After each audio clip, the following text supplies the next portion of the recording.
యోహాను వ్రాసిన ప్రకటన గ్రంథము 8వ అధ్యాయము. ఆయన 7వ ముద్రను విప్పినప్పుడు పరలోకమందు ఇంచుమించు అరగంట సేపు నిశ్శబ్దముగా ఉండెను. అంతట నేను దేవుని ఎదుట నిలుచు 7 దూతలను చూచి తిని, వారికి 7 బూరలియ్యబడెను. మరియు సువర్ణ ధూపార్తి చేత పట్టుకొనియున్న వేరొక దూత వచ్చి బలిపీఠము ఎదుట నిలువగా, సింహాసనము ఎదుట ఉన్న సువర్ణ బలిపీఠము పైన పరిశుద్ధులందరి ప్రార్థనలతో కలుపుటకై అతనికి బహుధూపద్రవ్యములు ఇయ్యబడెను.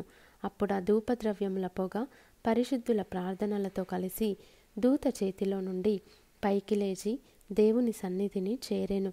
ఆ దూత ధూపార్తిని తీసుకొని బలిపీఠము పైనున్న నిప్పులతో దానిని నింపి భూమి మీద పడవేయగా, ఉరుములు, ధ్వనులు, మెరుపులు, భూకంపమును కలిగెను.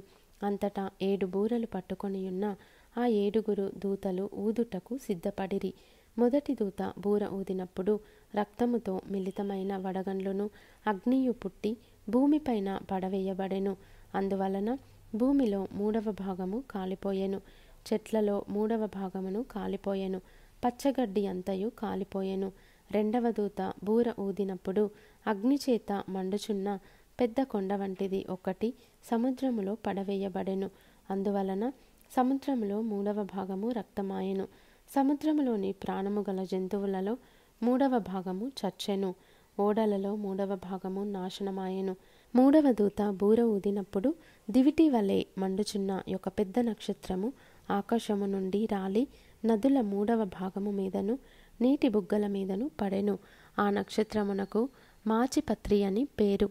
అందువలన నీళ్లలో 3వ భాగము మాచిపత్రి ఆయెను.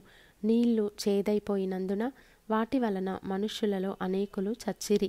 4వ దూత బూర ఊదినప్పుడు సూర్య చంద్ర నక్షత్రములలో 3వ భాగము చీకటి కమ్మునట్లును, పగటిలో 3వ భాగమున సూర్యుడు ప్రకాశింపకుండునట్లును, రాత్రిలో 3వ భాగమున చంద్ర నక్షత్రములు ప్రకాశింపకుండునట్లును వాటిలో 3వ భాగము కొట్టబడెను. మరియు నేను చూడగా ఆకాశ మధ్యమున ఒక పక్షిరాజు ఎగురుచు బూరలు ఊదబోవుచున్న 3 దూతల బూరల శబ్దములను బట్టి భూనివాసులకు అయ్యో అయ్యో అయ్యో అని గొప్ప స్వరముతో చెప్పుట వింటిని.